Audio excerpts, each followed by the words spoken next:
નમસ્કાર. આજે આપણે એક એવા ટોપિક ઉપર વાત કરવાના છીએ જે લોકો સૌથી વધારે ઇગ્નોર કરતા હોય છે, પણ ક્વાઇટલી હાર્ટને એ ડેમેજ કરતું હોય છે. ઊંઘ એટલે કે સ્લીપ. તમે નોટિસ કર્યું હશે, આજે લોકો કહેતા હોય છે કે 5-6 કલાકની ઊંઘ ઇનફ છે, કામ વધારે ઇમ્પોર્ટન્ટ છે. પણ સાચે કહું તો ઊંઘ પૂરતી લેવી એ ખૂબ જ ઇમ્પોર્ટન્ટ છે, કારણ કે એ સાયલન્ટ અટેક કરતું હોય છે. વિચારો, તમે આખો દિવસ કામ કરો છો, બોડી સ્ટ્રેસમાં છે, એને હેન્ડલ નહીં કરી શકે રાત્રે જો તમે પૂરતી ઊંઘ ના લો તો. એટલે રાત્રે ઊંઘ લેવી ખૂબ જ જરૂરી છે, કારણ કે એ હાર્ટને રિપેર કરતું હોય છે. ત્યારે તો તમે બીજા દિવસે કામ કરી શકો છો.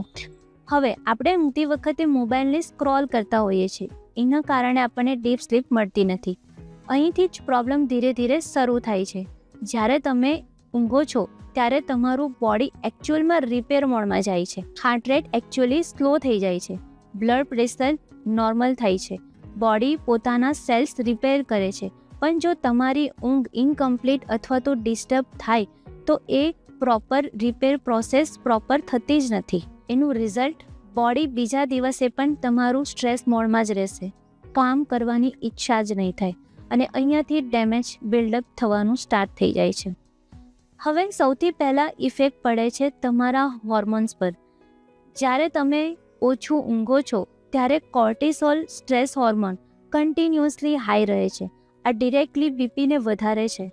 તમે વિચારો છો કે બીપી રેન્ડમલી વધી રહ્યું છે, પણ હકીકતમાં તમારી પ્રોબ્લેમ છે ઓછી ઊંઘ, જે રૂટ કોઝ બને છે. પછી આવે છે ઇન્સ્યુલિન રેઝિસ્ટન્સ. જ્યારે આપણે પૂરતી ઊંઘ નથી લેતા ત્યારે બોડી ઇન્સ્યુલિનને ઇફેક્ટિવલી યુઝ નથી કરી શકતું. સુગર લેવલ અનસ્ટેબલ થઈને વધતું જાય છે અને ધીરે ધીરે ડાયાબિટીસમાં કન્વર્ટ થતું જાય છે.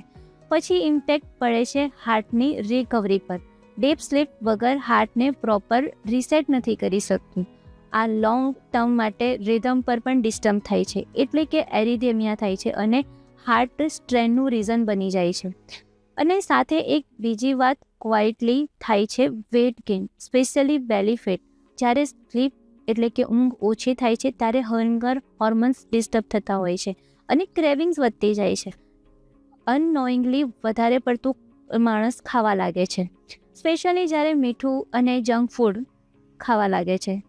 મતલબ જો તમે આ પૂરી ચેન જુઓ તો પિક્ચર પૂરી તમને ક્લિયર જોવા મળશે. તમે પૂરતી ઊંઘ નથી લઈ રહ્યા તો સ્ટ્રેસ હોર્મોન વધી રહ્યા છે, પછી તમારું બીપી વધે છે, એની સાથે સુગર ઇમ્બેલેન્સ થાય છે, અને પછી વેટ ગેઇન થાય છે, અને ફાઇનલી હાર્ટ રિસ્ક વધે છે.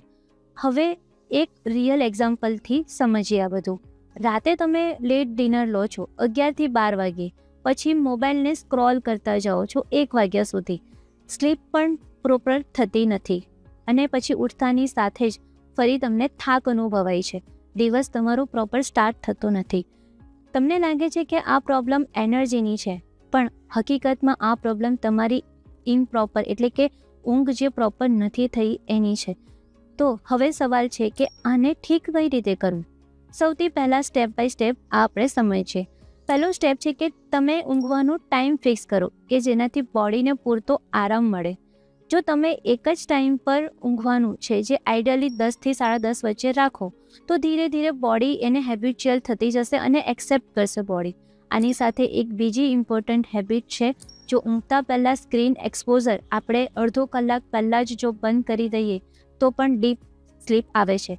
જ્યારે તમે મોબાઈલ અથવા તો ટીવીને ઊંઘતા પહેલાં યુઝ નથી કરતા તો જે એ બ્લુ લાઇટ છે જે મેલાટોનિન રિલીઝ કરતું હોય છે, તો એના લીધે પણ ડીપ સ્લીપ ડિસ્ટર્બન્સ થતું હોય છે.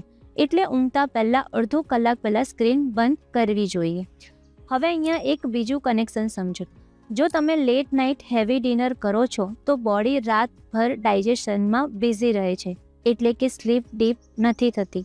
એટલે ડિનર 7 થી 8 વાગ્યા વચ્ચે કરી લેવું, અને એ પણ હલકું કરવું, તો સ્લીપ ક્વોલિટી તમારી ઓટોમેટિકલી ઇમ્પ્રૂવ થવા લાગશે.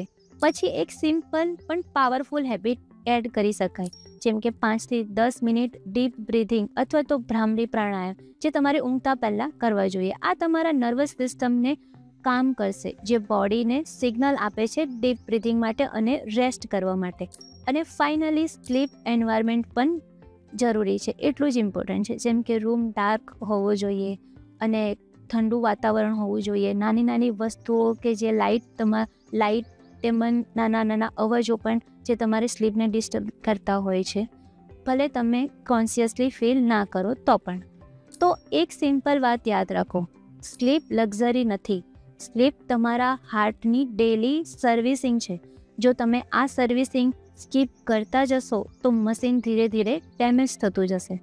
જો આ એક્સપ્લેનેશન તમને ક્લિયર લાગી હોય તો વિડીયોને લાઈક કરો, અને જો તમને તમારા રિપોર્ટ, સિમ્ટમ્સ અથવા તો કોઈ પણ હાર્ટ રિલેટેડ પ્રોબ્લેમ હોય તો કમેન્ટમાં જરૂરથી લખો. આવી જ સિમ્પલ અને પ્રેક્ટિકલ હાર્ટ હેલ્થ કન્ટેન્ટ માટે ચેનલને સબસ્ક્રાઇબ કરવાનું ભૂલતા નહીં. ધન્યવાદ.